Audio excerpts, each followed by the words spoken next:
You started at what time? Okay, great. In 10 seconds, so we'll be in countdown. I'm just waiting for the synchrony. We're live now. We're live. Can see that. Hello, and welcome to the Open Business Council Summit and Cities ABC in partnership with the World Smart Cities Forum wrap-up session. And I'm very excited about this session because it's a bit of an improvised last-minute session, but I think it's important, especially with everything happening in the world. That is, how can we create a smarter and more human-centric, I would say humanity-centric, after one of the sessions we had, creative society. And of course, I welcome our special guests that I'm very excited, and actually I admire both of them a lot. And I want to touch this because creative industries is something that everyone touches in the world, but because everyone loves film, music, everyone has fun seeing their streaming on Netflix or their favorite films or their favorite music in whatever platforms they're seeing around the world, from India to China to Spain to UK to any country in the planet. But I think one thing that is not so discussed is that the creative industries is going through one of the most tough moments probably in the last 100 years. Because even during the world wars, people could go, try to get work, try to do a lot of things. Now with COVID, people have to work from home. People have a lot of challenges, and especially people in the creative industries, film, music, arts, even fashion and social media, are all being affected by the challenge that we're facing. And these challenges are having a huge impact because a lot of people, for instance, according to some studies, there's over 4 to 5 million visual artists in the world. And these people live under the ratio of poverty. But when it comes to film, there's a huge challenge right now because, of course, both Hollywood, Bollywood, and a lot of other film productions around the world are facing a huge challenge. And this challenge is, okay, how can the films being produced with all the challenges with COVID? And I know, for instance, in India, now there's a huge issue. The pandemic has been skyrocketing. And how we can cope with this? And I think I want to, of course, invite our illustrious and famous guests that I'm very excited to have. So Javed Jaferi, that is, of course, very well known to everyone in the film industry worldwide. And happy Ramadan as well to you, Javed. And Javed is joining us from India. And Javed is someone that I admire because of not only being a global personality in the film, as a producer, as a director, as a global recognized figure, but as well as a person that is highly influential in the spirituality sense he puts in everything he does, both with sense of humor, with a contagious passion, but as well with a human passion that he puts in everything he does. And I think for me, that's what made me passionate about his character and personality. And as well, that's why I wanted to finish this event. It's about business, it's about organizations, but how we can actually put all of this together. And as well, I brought Elise Cavedo, that is joining us from Spain, that is a well-known B2B tech influencer, one of the most influential ladies in technology in the world, especially on Twitter and a lot of social media. And actually, she's been coaching a lot of Hollywood stars and music stars on the back, a bit more discreet. And actually, she actually participated in the Bollywood film as well. So she has that background that is quite bridged, digital, creative industries, and tech, which is three things that are key for our society. And then last, I have my partner and friend, Hilton Supra, that is actually coming from a financial background, both from Deutsche Bank and a lot of global organizations, but has been as well leading this summit and creating it with me and all our team around the world, and is joining us to take this. So I want to step in with the first question to you, Javed, and this is going to be an open talk.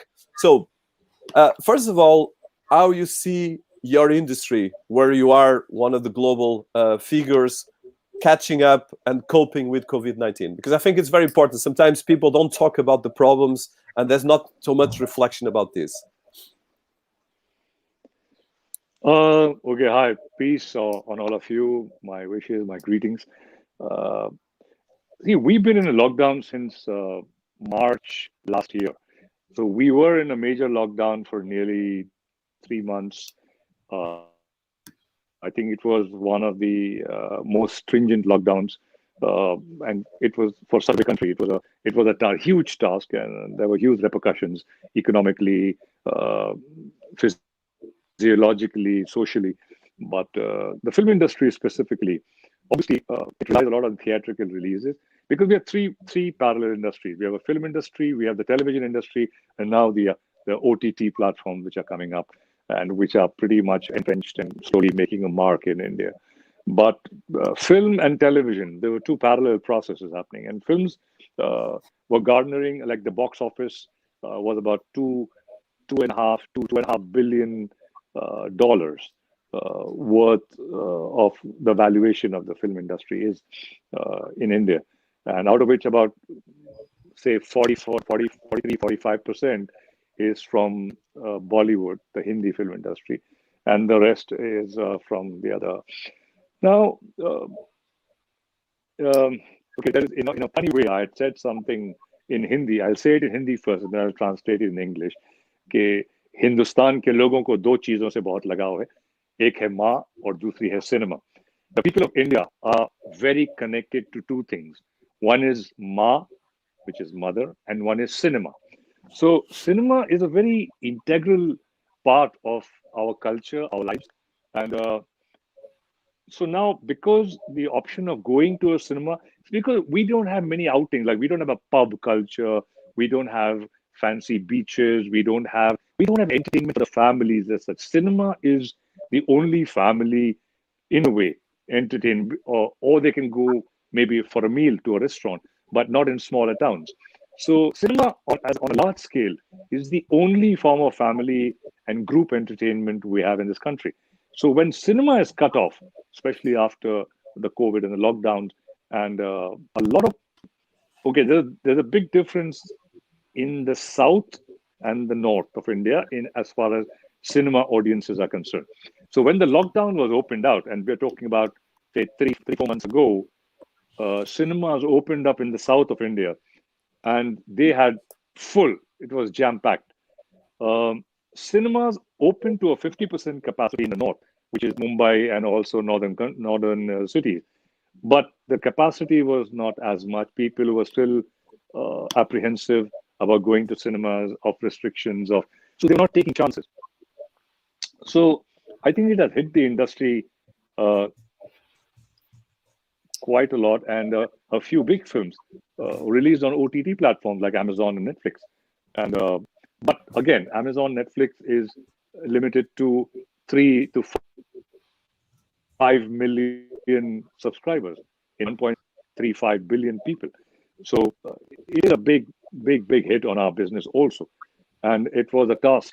But a lot of our prominent actors, uh, mostly stars, they came forward, and even the lesser stars, and came forward and they collected funds for the people from the film industry, people like Salman Khan, Shah Rukh Khan, Amir Khan, Akshay Kumar, Rajinikanth, a lot of the South actors. So I think they did come forward and created some kind of a help fund for the film fraternity. But yes, now the only option people have is to watch films either on the phone or on their via the phone on television. So these are the only two remaining forms of entertainment remaining. So yes, Dinis, as you say, I've given you a gist of what the situation out here in India is, and now it's the second wave, which has come worse than the first, because the first wave there were lockdowns. It was more of a fear and psychosis, but now it is real. There are dead bodies. There's no place. There is an infrastructural crash. There are no beds. People can't be cremated. People can't be buried. People have no oxygen. People, so all that there no. So I think it is a very serious situation in India, and I pray that it can be contained. At this moment, I'm not thinking of cinema and my business so much so as I'm thinking of the people and what they're going through. And I'm still blessed to be sitting in an apartment and having meals in my house and maybe have access to some good medical facilities. But the common man is very tough. So, Javed, one of the things that always, since I met you, that I was very, I think actually very inspired, was that you have a sense of humanity that is quite unique. And this is quite unique because, of course, you're a global star, but as well, you are someone that has a strong spirituality. And I want to touch that because I think Noam, we actually had in the first day actually a blind poet, and we tried. So we have some of the top artificial intelligence personalities in the world. We have some of the top technologies companies from Cisco to a lot of other organizations. But one of the things that I think is really important during these times is how you keep your spirituality, whatever religion you have. And I know that you are very open to these things, but as well, this hope, because I think it's really very important, because I think one of the things that is more important in business is the sense of resilience, the sense of discipline, and the sense of hope. And in your case, I love as well, you have a sense of humor that is amazing. I think it's really important as well. But I think, how do you cope with this? Especially, you've been going for a fantastic career that has been keep on going. And of course, in this moment, what would be the message you give for all the professionals, in especially your industry, but as well in creative industries, that are facing challenges and as well are going through very tough moments? Like you said, now is about life and death, is about protecting our families, is about being at home and protecting ourselves. But I think this is one thing that I would like to ask, because I think very few people speak about this, but it's a key element for everyone. Okay, so spirituality, well, a friend of mine, we're just talking, is okay, somebody who has a lot of spirits maybe having a lot of spirituality, but yeah, okay, fine. So that was as a joke. But I think faith and belief in whatever, whether it's a religion, a way of life, in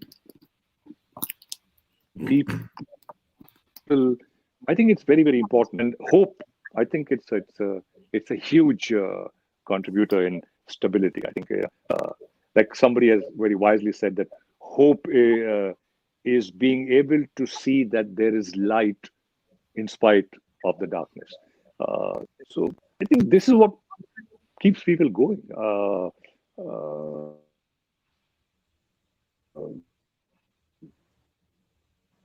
And to look out for each other, I think is very, very important in any field, not just my field. I think in any field, as human beings, I think we have to realize that we are all so interdependent and we are connected. It's like if you see a watch and you see a clock, and there's a little gear which is kind of going very small, going, and it's moving, and then if you zoom out a bit from a camera perspective, you will see there's another gear which is attached to that gear, and it's moving a little slower. This one is going fast, and this one is a little slower, and there's another gear attached to that gear. So there are innumerable gears which are attached, and then finally you have the clock going like this. So that little gear which is moving, it's not even aware that what movement I am responsible for, that I move here, and this moves here, and this moves here, and this moves here, and life goes on. So I think if we realize that we, in our own ways, are somehow that little gear just moving, and there are innumerable gears connected to us, and it's important that we keep moving, because I think the moment we stop, life stops. So for me, it's that you just keep moving. Look at people. What can you do? Of course, you have to look at your family first, your neighbors, your friends. But see, I can't clean the whole world. Everybody knows that. You can't. But if you've got a broom in your hand, and if you just reach out and clean the surface which is below your hand can reach, that's all you need. If everybody just keeps that in mind, that I got a broom, I can just reach out and clean this space around me, and you do it in your space, and you do it in your space, I think the world can be a much cleaner space. So I think it's just taking the responsibility of the space around you. I can't change the world, but I can change what is around me. So yeah, I just believe in that, the little things around me. I mean, that's very, very interesting. I mean, what COVID-19 has shown us, and is basically family, because we all begin lockdown with our families and limited access to friend and extended families. And I think as a society globally, we all realize how important family is, how important friends are.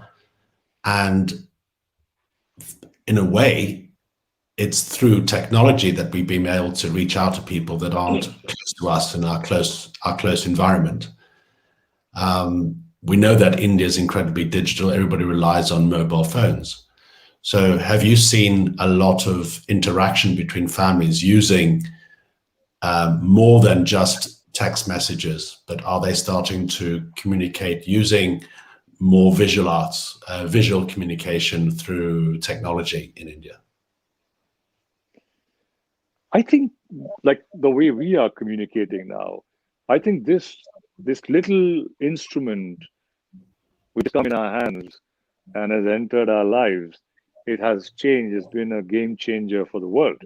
I could be anywhere and I can talk to my mother, my father, my brother, my sister, my friend, whoever, and at any time of the night or day, which was unheard of, which was unthinkable probably 15, 20 years ago. We could never even think of this kind of technology where I can see somebody right in front of me, and it breaks so many barriers, because before it was a letter, and then came the telephone with a voice, and now I have a voice and a picture, and it's real time. It's like being there. So technology has immensely contributed to connectivity, to emotional connectivity, to spiritual connectivity with people. So I think it's a great boon if you use it in the right way, of course. I mean, it's like atomic energy. You can use it to make a bomb. You can use it to create energy and give light to so many people. So I think the same technology applies here. It can be used amazingly for connectivity. And I think today it's all about connectivity. It's about, even if you're alone in a room and if you're cut off from everybody in a hospital quarantine, I can still be with the whole world like this and not feel alone. I think it's a great source of hope. So I think it's wonderful that we are able to connect like this. And in particular, your contribution to culture through film, music, and the arts, dance, that is out there, and it's been shared regularly through television channels, people sharing small snippets from your YouTube, takeouts, etc., that people have access to. And that allows people to dream and share. True. Yeah, because you see, you've noticed now that in these moments and times when people have been secluded and locked up, the only, in a way, respite, consolation, entertainment is a lighter word, but is the medium of entertainment through television, through the internet, through YouTube, through channels. Like you said, a lot of these, some are pure entertainment just for a good laugh, some inspire, some make you think. So I think entertainment in any form, as I said, forget the medium. It's not about cinema or television or OTT, whatever.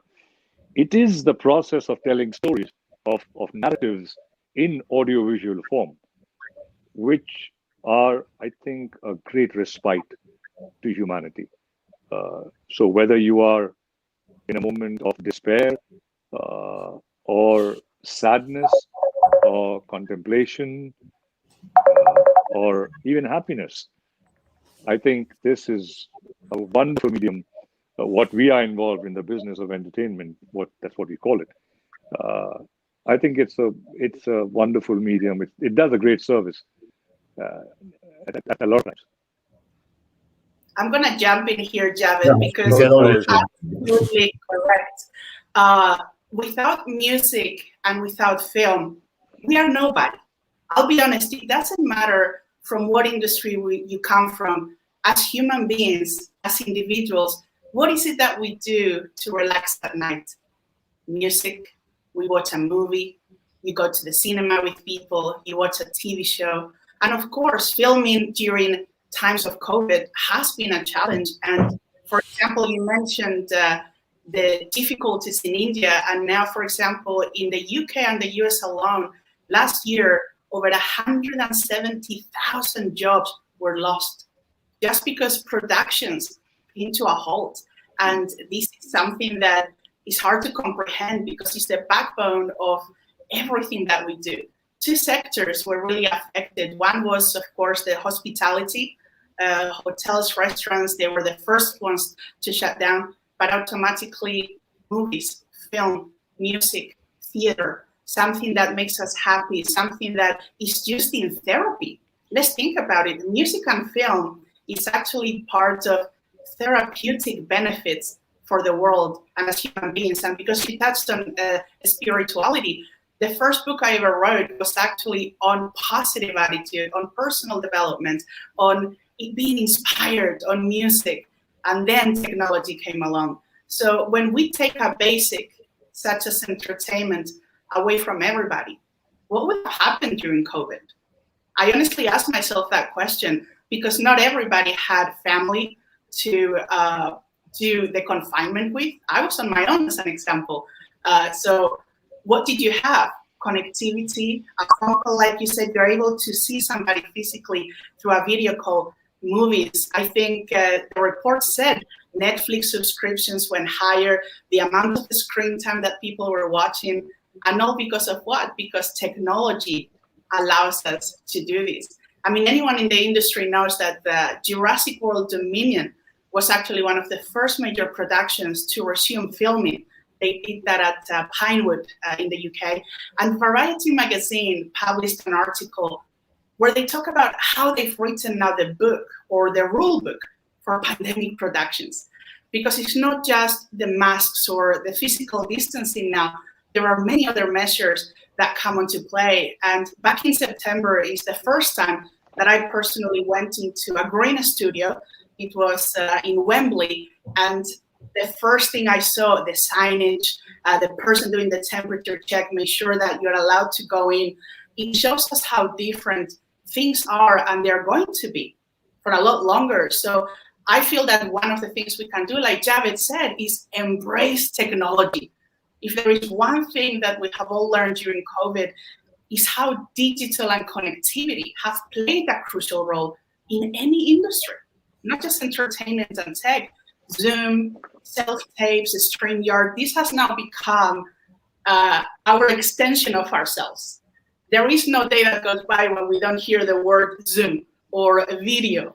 This has now become so normal for everybody. And in a let's call it post-coronavirus world, if we can call it that, then virtual movie making, and I think, Jav, you're going to agree with this, is going to become bigger. And by that, I mean that as productions are back on our screens with TV shows and the new films that are going to be coming out, we're going to see a bigger merge in between virtual and physical, because virtual production enables the directors to make more changes at a later notice. But of course, it is impossible to replace everything virtually, especially action sequences, or in the scene of Bollywood, dance. You cannot recreate a whole dance scene with 200 dancers virtually. Of course you can, but it is not the same feeling. You don't have the people. So although stunts can become virtual or aided by CGI, they are always based on real life action filming. So it is important for productions, I think, moving forward, to make bigger budgets for virtual moving, because even then it is harder to get funding. And if we go back to the days of Avatar, the project had real-time performance, but then it was all 3D animation, facial rigging, and it became one of the highest grossing pictures of all time. So Javed, what do you think about the merge of virtual with reality, technology versus real, when it comes to the continuance of the creative industry? Well, like, we have actually, technology has reached the point where you will not be able to make out whether it's a real actor or a virtual actor. They have reached that technology, but they are not using it to its full capacity yet. Yeah, we don't, like, AI. AI is a major player all over the world, and it may come into like today, for example, there will be a software where you can have 1 million composition by the great classics or from Hollywood, Bollywood, West, all kind of music put in, and you can press a button and say, I want something sounding like A, B, C, D, E, and you have 5 references, and you put it in the computer, and it'll give you a tune inspired from these 5 tunes. So that's where we are headed. So you may not require a composer, or you may, for example, we have the same applications in medicine, in law. You have virtual lawyers. So I think as far as actors are concerned, yes, you can create any kinds of background. We've seen that in the recent past with films like the Avengers. We've seen Game of Thrones. But even actors, you could come to a point where, like how Lara Croft was in the game, you can have a star which is virtually created. So if you have a Shah Rukh Khan or a Salman Khan, so you have an X person virtually created and in a film, and that becomes a star. And now you have movies with that character, playing different characters. So, I mean, I foresee that in the future. So we may be out of business too. I mean, you'll have a virtual, you don't need a Jawari.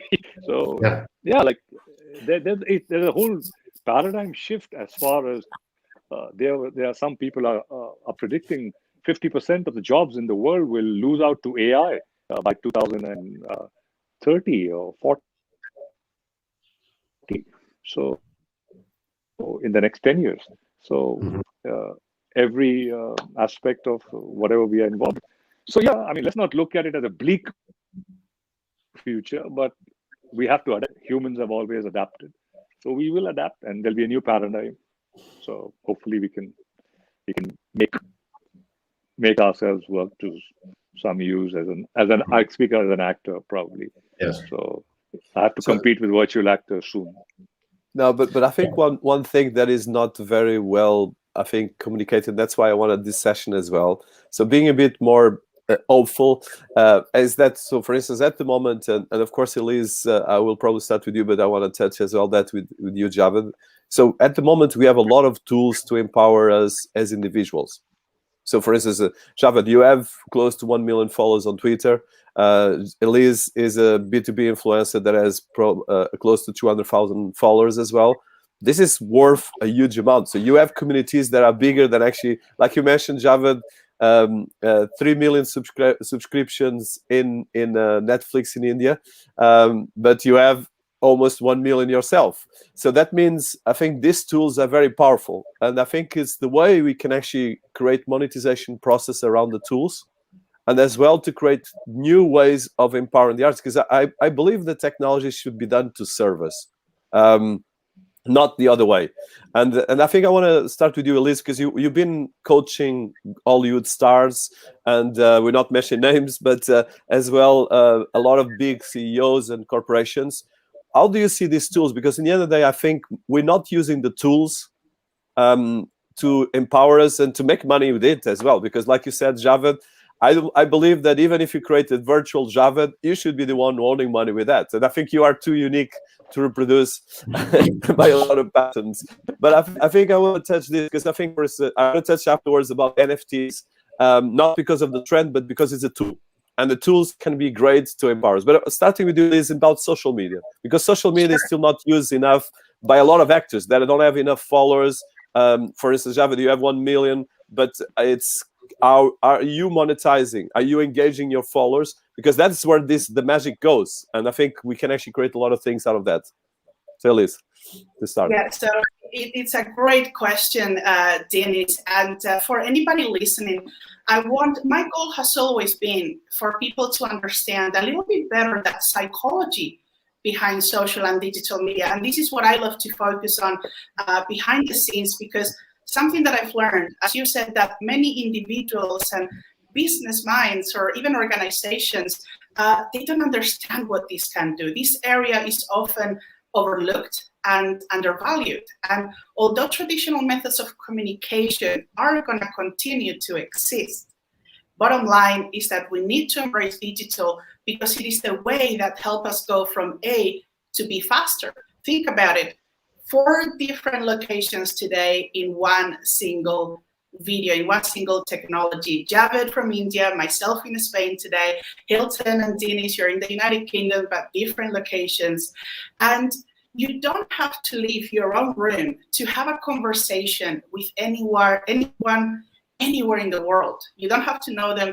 You just have to find some common ground to get the ball rolling. And what we seem to do when we go on social media is that if we look at it from business, if we have a product or a service, we forget that we're talking to people, not at people. This is what will help us be different. And Dinis, you may have heard me say this before, but I've always said that I believe that we all have something magical within us. And I always say that on the one side, you have the magic of the product or your service. Let it be a movie, you're a coach, you're an advisor, you're bringing out an NFT. It doesn't matter what you are. But on the other side, you have the magic of you, the individual. And when you combine the both, then we create some magic. And what that, and let me put it clear, it means that you have to treat social media as an extension of who you are. Because if you're proud of what you do and your company or brand, then you should put yourself out there. And we mean whether it's Twitter, LinkedIn, the platforms that operate for you. I see plenty of individuals or companies that say, no, I cannot put myself out there. And you may have a great company, but it is the human being behind that makes more of an impact. Not the slides, not the logo. It is you being able to express the passion you have for your product. When we talk about the magic of you, I personally talk about the knowledge that you have, the passion when you create a script, when you create the product, when you write a book, when you create a course, when you're talking to an organization and you want to take them from 1 million to 5 million, how your company was built, the story, the value and the benefits that you or your company brings to the table. Because you are the only person that actually knows the product inside and out. There is actually no one better to explain it than you. And following that, you need to then be surrounded by a team that has the same belief. Take Open Business Council as an example. Hilton, Dinis, Serafima, everybody that works behind the scenes. And sorry, I cannot name all of you guys, but big kudos to everybody that puts this event together. In a Bollywood movie, Javed, the same. How many people are behind the scenes, behind the camera, the people that bring you a bottle of water, the script writers? We have so many people that they need to understand the basics. They need to be cohesive. Because when you start to share messages online, to be able to get clients, to be able to pick your message across, then everybody needs to be on the same level. I've seen it many times where you get an intern or you hire an agency and they don't understand what you are trying to say. So then the tonality is completely wrong. So before jumping on social, there are a couple of things you can do. First, establish your goals. What is it important for you? Why are you using social media, and do you need social and digital at all for you?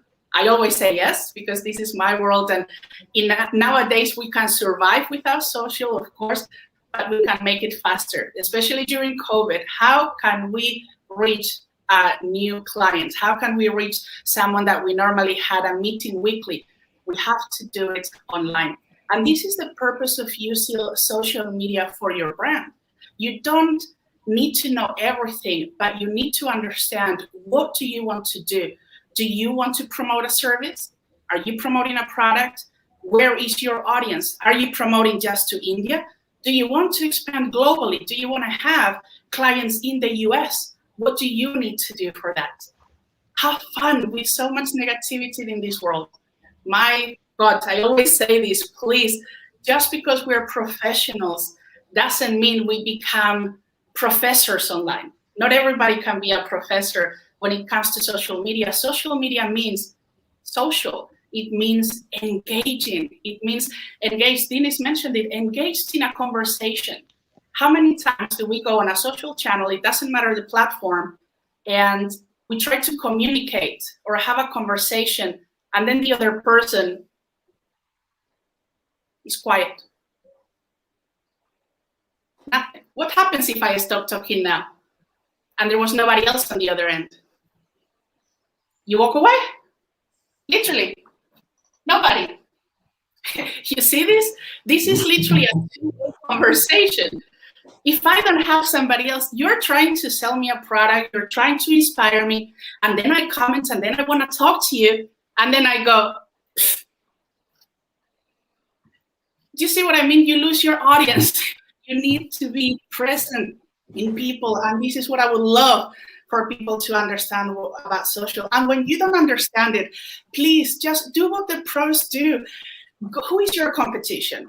What are you trying to do? Who do you get inspired by? Then go to their social feeds. And now this is very important, everybody. Look at their past content, because we all have a journey. Javed didn't wake up with 1 million followers on social media one day. I didn't wake up with 250,000 followers one day. We build this over a long period of time. The same as Dinis. He didn't build Open Business Council and his YouTube audience in one day. No. So when we look at people that we look up to who are at a different level than we are, what they're doing now may not necessarily work for you, because the strategies change and they are met with time. So we need to go backwards, or just ask a question.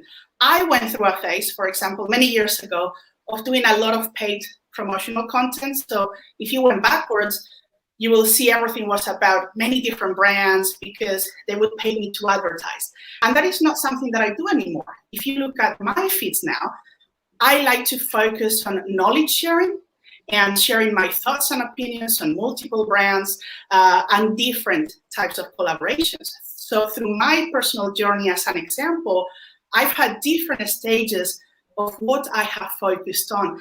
This is why it's so important, everybody, to know what everybody listening, your goals are, because not everybody wants the same.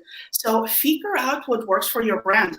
And another point that I definitely want everybody to understand, Dinis, is that whether a social media platform is on the decline or on the uprise, based on the new people signing up, every single platform has enough active users for all of us to find customers. So forget about what might work for somebody else and do your own testing. I've many times said, oh, Twitter is the only platform. No, LinkedIn for me. Oh, you have to be an Instagrammer. No, you don't, especially in B2B. For B2B, Instagram, for example, is not necessarily the top platform for us, but Twitter and LinkedIn are. When it comes to acting, and Javed will know this very well, YouTube, Instagram become all of a sudden a lot more prominent, and then something like LinkedIn or Twitter may become a secondary background, or is different. The one thing that we know is that social media is free. Learning, the tenacity that we have to get better is free. So yes, if you do have a budget, you can hire the experts who can help you put the strategy together. But even at a $0 budget, you can create a pretty decent online presence. For me, the most important thing is that you are consistent. I remember many years ago, I was in Australia and I did this presentation, and somebody in the audience said, Elise, well, I tweet once a month. Why don't I get any clients? Right, so once a month, and I did double check, said once a month. He was like, yes, that is enough. I tell them what I do. Why don't they buy my product? And I was thinking, well, that's very forgettable. One time.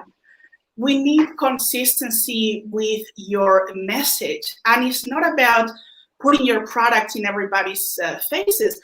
No matter the industry you're in, share what you're passionate on this industry. And you need to have a ratio of direct links to your product of, hey, I am available. Because if there's one thing we have learned during COVID, is that we all can get more work. We all can get more projects. We all have something to share. But the one thing that we also all hate is being sold to. So you have to sell without selling. And Elise, you're saying that I can sell my product, but not too much.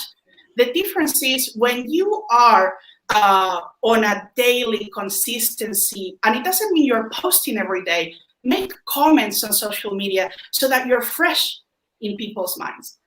I've sometimes gotten a request or I've had someone connect because they go, oh, you popped up, you commented on somebody's feed, and then my name popped up in their feed. We need to understand the psychology behind what social is and definitely not lose the humanity. I think, Dinis, you know me quite well now, and this is the one thing that I love to say, please, no matter what you do online, remember you're talking to another human being. If you were to treat your social channels in a professional manner, of course, but in a more human way, you might get better results. And again, very important, don't do this.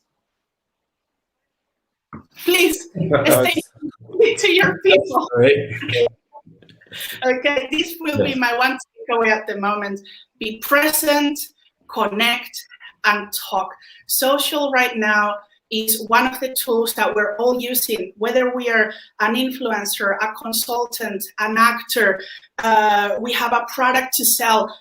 Social has saved many of us. Because of our virtual activities, many of us have been given work.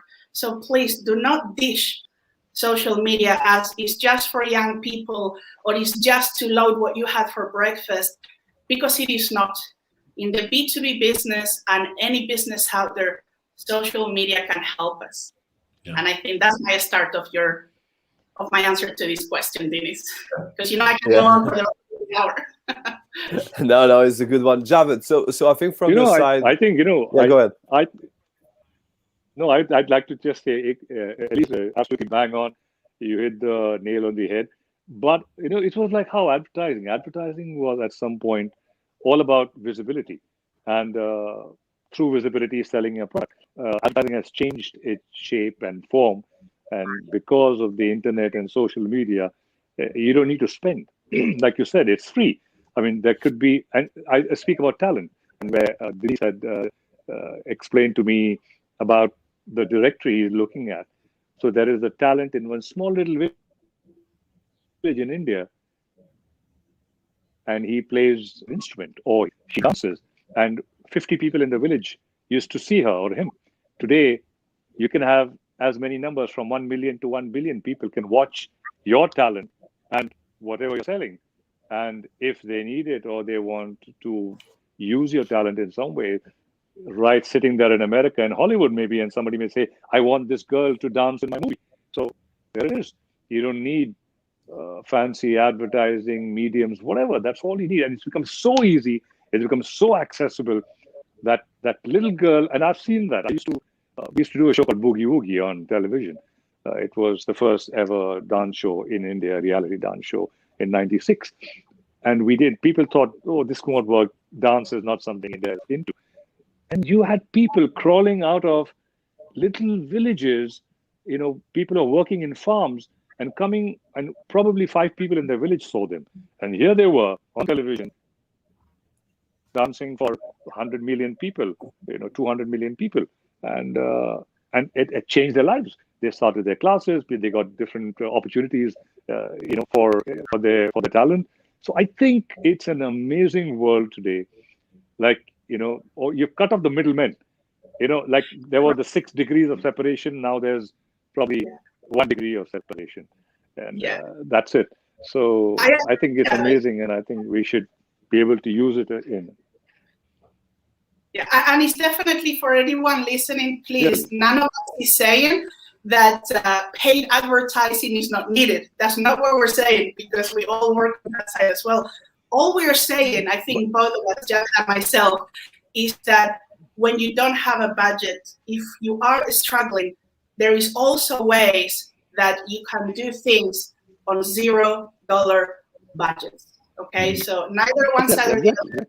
There are opportunities, and your examples, Javed, I love it because I watched some of these videos and it's like, wow, if we didn't have social, we would have never discovered that dance troupe or that magician or that singer.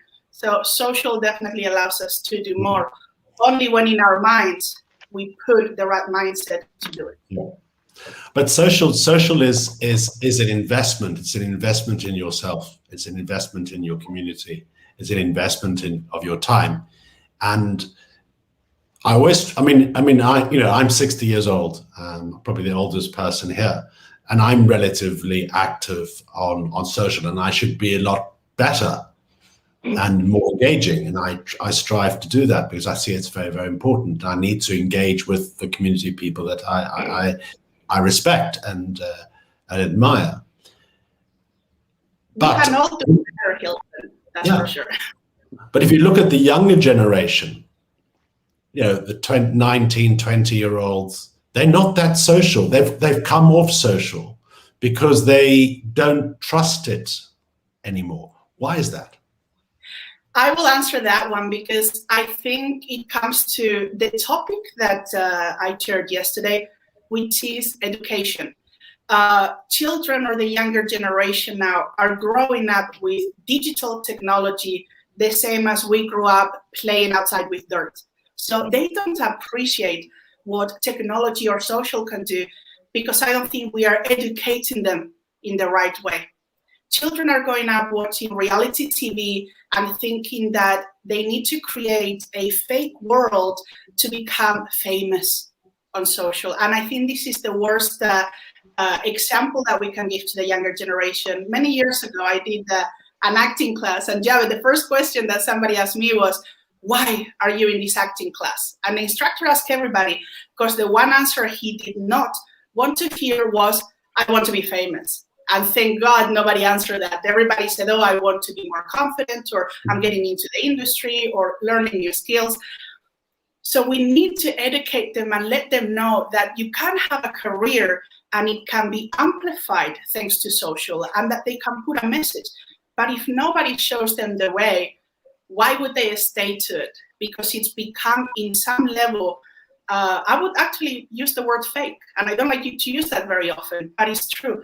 People trying to outdo each other with the best watch and the best car. So if I don't match that, I cannot do anything.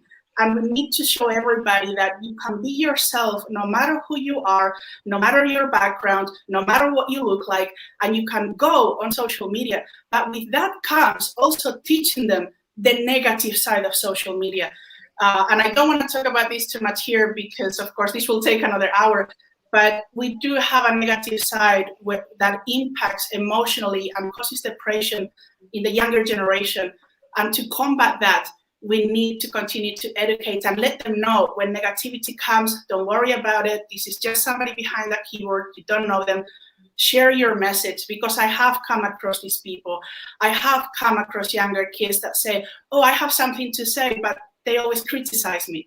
Who is there to let them know we can all do better? There are younger people that may want to become actors, and somebody tells them, you're too ugly, you're too short, you're too fat, you're too thin, you have glasses, you don't have glasses. We're never, no matter who you are, going to be perfect to be on social, but we're perfect for us. And if we are happy with what we do, then we can share the message. So for the younger generation, we need to try to show them the other side, the positive side of what business means in the future for them. Not just a reality TV star, which of course that's also a path. I'm also not saying anything about them. They can also choose to be a reality star. But there are many fields out there. And all we need to do is continue to share our message, just like we're doing today. I think doing what we are doing now, but doing it more and more. I think, this generation, like you said, there is a bane to social media and the internet is they have become the generation of instant gratification, and it's very dangerous because there are two aspects here. One is they are used to everything happening at the touch of a button. I order from Amazon, I get it right now. So the whole process of going step by step and having the patience and resilience which builds up within you to take defeat with victory together, that is being lost somewhere.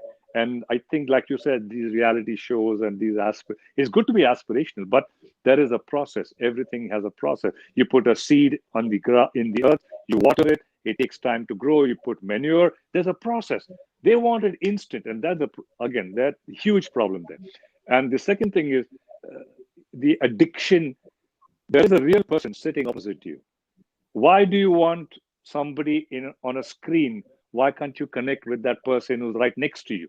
Now that's another problem happening. It's like that movie WALL-E. In WALL-E, there are people, and it was it was foreseeing the future. This was about 15 years ago, and there's two people sitting at a space station right next to each other and talking to each other on a screen. They're right next to each other, but they're talking on a screen. And so I think we have to communicate that human communication, human touch. Only in the case of the absence of that do we resort to a screen and we use this technology. But if there's a person sitting next to you or in front of you, why would you not communicate with those people and rather be on a screen? So I think we have to balance this out somewhere. Mm-hmm.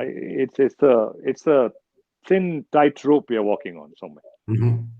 100%. And if we look at it from the way Hilton said that social media needs to be an investment, then it's correct. Social is used for two purposes. One, to connect with those friends or family members who are far away from us, check. But the second one is business. So it's more as an investment so that we can actually spend less time, and when we do it right, whether it's for personal reasons or business, because no technology in the world will ever combat a face-to-face experience. Absolutely. I think the challenge here is that with the big social platforms that we have at this present time, we effectively are the commodity because it's free. How do you see that changing and evolving, Javed, going forward? No, like you said again, sometimes when something is free, we don't realize the worth of it because it's free. So, and like Elise very wisely elaborated, that you have to know how to use it, balance it, and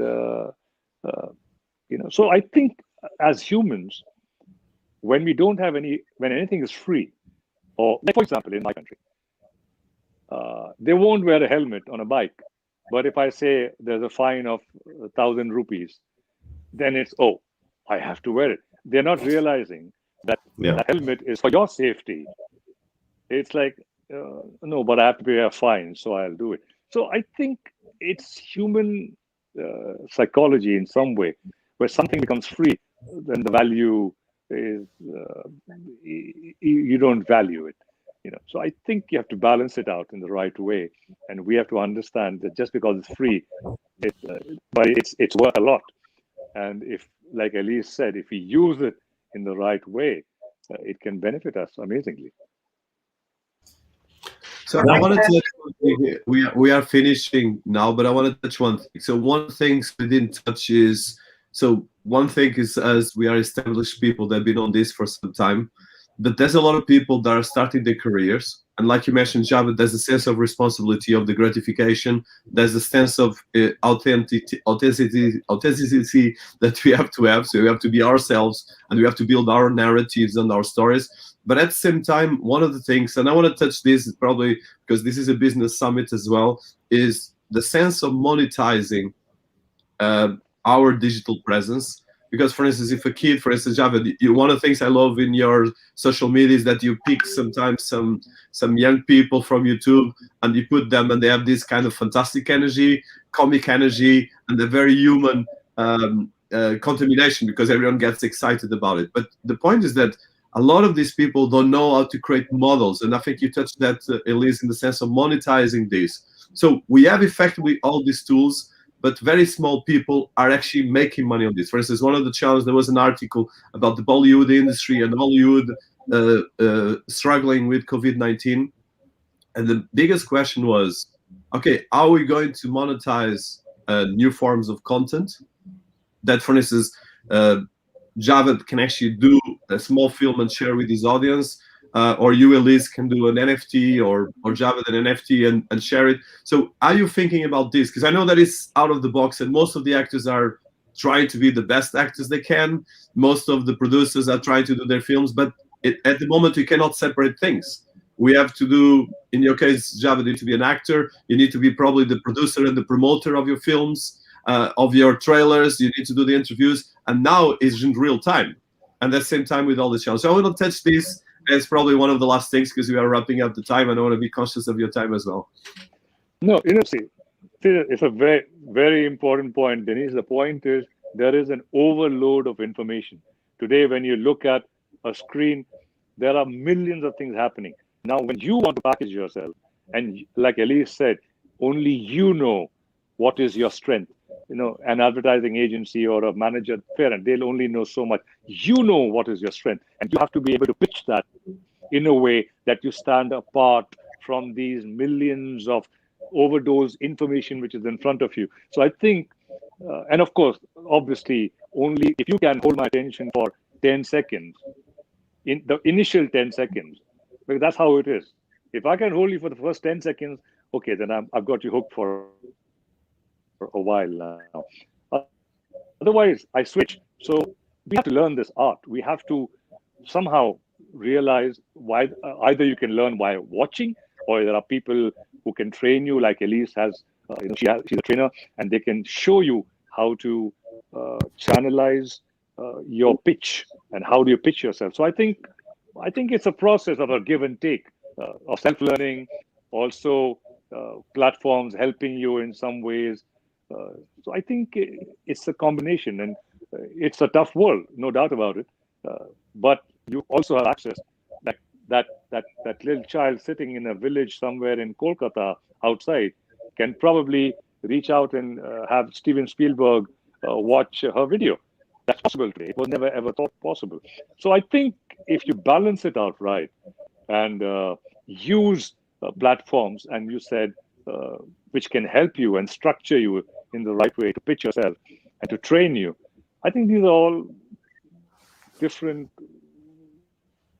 methods which you can use to pitch yourself in the best form or manner. Yes. That's what I feel, at least. But this segues into what I think Elise is going to talk about, is that with the technology today, you can now take ownership of all your own content. Yeah, that's exactly. I'm going to keep it very direct and short because I am aware we're short on time. So my answer to NFTs is actually yes. And you guys may have heard me say this before, but social and digital are about adaptation. So we need to adapt for what is coming. And also something very clear, we all need to pay bills. And I'm sorry, whether you're a celebrity, whether you are a CEO, or whether you're a waiter, we all have, nothing is free in this world. If we go to a restaurant, we have to pay for it. If we jump on a plane, we have to pay for it. So it is only logical as well that our content, which is our medium, we can also balance, because Javed used the word balance, and I do love that word as well. Everything needs to be in balance. It is okay to share some of your things for free. We all do this, but at the same time, we also need to charge, because when everything is free, nobody values it. You value what you pay for. And we don't jump on videos for 5 minutes for the fun of it. We've spent years studying and getting knowledge that we can then, in a few minutes, we can share some of our thoughts. So NFTs, I think, is a way to now, I would say, not compensate, but upgrade the way social began. Social began as just social for friends. Then the adaptation became, oh, we can use this for branding, for business, for entertainment, for industries. So now, oh, yes, we should pay for the value. Otherwise, we don't value nothing. So very clear and direct on this answer that I look forward to learning more about whether NFTs are here to stay, how we can value them, and how we can balance both the paid areas that we do and a bit of our pro bono, I would call it. I mean, NFTs aren't the beauty of NFTs. Carry on. Yeah, Javed. No, I think the beauty of NFT also is that somebody who wants to be a part of that, there's no cap on it. I can be $100, I can be 100,000, I can be 1 million. So in the smallest part, I can partake in something I like, I believe in, but I don't have that budget. I have $100. I can be a part of the talent. I can be a part of the property. So that's beautiful about NFT. Exactly. And I think one point on that, just very fast, is on the film industry. Let's say, Javed, I don't know, but for instance, a lot of actors, I don't know if you do that, but I'm sure you probably do it, is, for instance, if you sell autograph of a picture of yours, which a lot of actors do, you can actually put it in an NFT and you create the value for you that is controlled by you.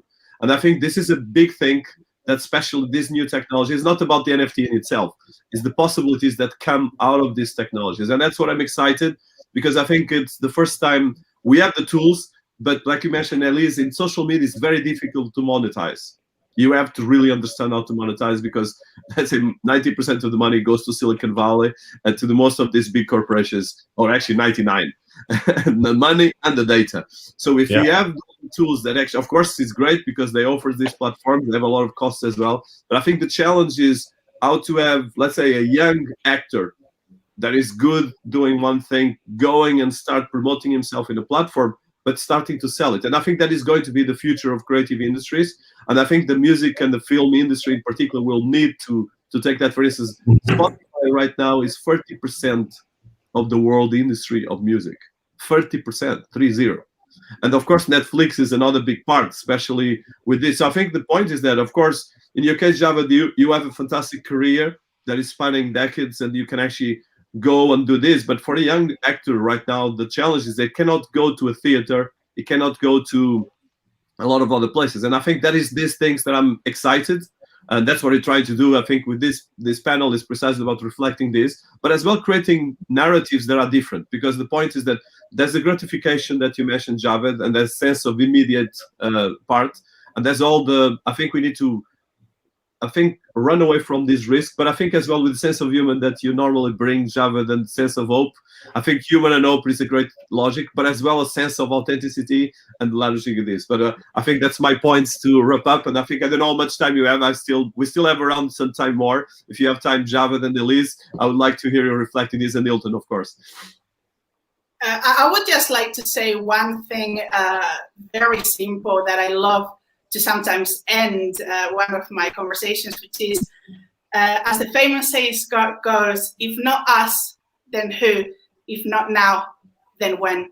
We need to embrace technology and simply continue to mix together creativity, technology, innovation to help us shape our own future. So let's embrace technology, let's continue sharing with the world, and let's do more of what we're already doing. I like that, Javed. Yeah, I'm embracing you. Yes. Javed, at the end of the day, technology is empowering, and the technology, if used right by an individual, and they're not the commodity, will be the most empowering thing in our transformation going forward. It's not a piece of technology where somebody can sell their piece of art for $50 million. That's for a different audience. Having a platform where the individual owns who they are in the digital space and can monetize who they are in that digital space and have a voice and be empowered in that digital space, from the creative industries to the commercial industries, is really the direction that's why I'm doing this at my age of 60, because I really want to empower society with the use of technology. Great. I think Hilton, Dinis, whatever you guys are doing, wherever you're headed, you have to be open to adapting, to absorbing. And I think it's like a sponge. Be a sponge, absorb as much as you can. And I think life is beautiful. So Thank you for providing the technology. And I look forward to learning much more. Indeed. And I think listening to us, because I think not just learning, I think, for instance, we can only build technology and platforms if you have the input of the communities. Like you said, Elise, we need to listen. But I think the point as well is that there's, as a wrap up, there's 1.1 billion people in the world with disabilities that don't even have any kind of platform to support them. There's the creative industries that normally are the ones more affected by any crisis in history. Is always the creative industries. And then, of course, there's all the challenges that we have all these massive, very successful platforms. But then we're not using this to empower. So I think is how we can do this. So I think it's my last thing, if you have a couple more minutes. So just for you and Elise, last questions, because you are the special guests. So Javed, you've been using social media very masterly, but you have as well a massive career in the Bollywood film industry, and as well, of course, television. How would you see this bridge? Are you seeing this eventually for you or for your son and for your family to try to use tools to have a bit more of control of your career, or you will prefer to continue using the traditional ways? Because I think that's the question that I'm sure a lot of people listening to us will ask is, okay, can we actually have a bit of control of our career and or have other mainstream traditional media? So that's my question for both of you. And at least for me, of course, how we can actually go to the next level as influencers or digital personalities. Okay, see, Okay, I think Dinis. Okay, Elise, please. Elise, please. Okay, sorry. No, Dinis, what you said. The only upgrade that we can do as influencers, as thought leaders, as actors, as directors, is to continue learning what technology can do for us. And then it doesn't mean that we need to be on every single platform. We simply need to create a plan of action and actually take action. Because another one of my favorite sayings is also, please don't just talk the talk, walk the walk. And I think during these last couple of days, Dinis, there has been so many powerful panels and sessions, and everybody can pick up something. Don't just pick it up and again disappear and put it on your mind. Take action steps to monetize your channels. Do you need better branding? Do you need to do more videos? See what's working, what is trending on the market, and what do you feel comfortable doing? Because it's also not about doing everything else that everybody else is doing. If you're comfortable doing articles, if you're comfortable doing videos, if you're comfortable doing video interviews, if you just want to work in a 9-to-5 office, no matter what it is, please take action and move forward. When it comes to influencers, I think we need to put ourselves out there more. Dinis, I think you and I are, to be honest, and from the people that I know within our close-knit circle of influencers, I would say we have embraced COVID and technology quite well, because everybody could have done more. I can do more. Dinis, you can do more. Hilton, you can probably do more, as you said. Javed, we can all upgrade. But please do it. Don't just talk about it. This is what I think influencers are relying too much, or global thought leaders, on what they already have. And we have to remember that we are moving forward, such as the NFTs, taking control of our brand online. Put your name to what you do. Please don't hide behind an avatar or a pseudonym, because we need to build trust. Build trust as an influencer or as a thought leader, and continue sharing your message. What is your value? What do you stand for? And what are you offering? What can people do for you? With you, sorry, there is many times for influencers, they just say, I'm an influencer. And my answer is, and?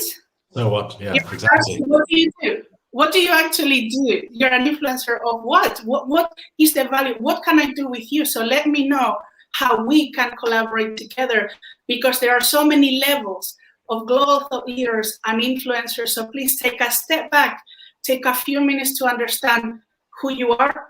Like David said, what your brand is, because no agency is gonna know better than you. Even to work with an agency, you need to tell them what your core message is and what the result is. Do you want to appear with brand products? Do you want to get free products to promote? Or do you want to collaborate with a brand and get involved in advising, consulting? I think this is what influencers need to do. And if you want to do that, share your message, jump online. This is what digital influence is, I would say. Yeah, so this is a segue into to what I think Javed is going to say. Is he has a great voice.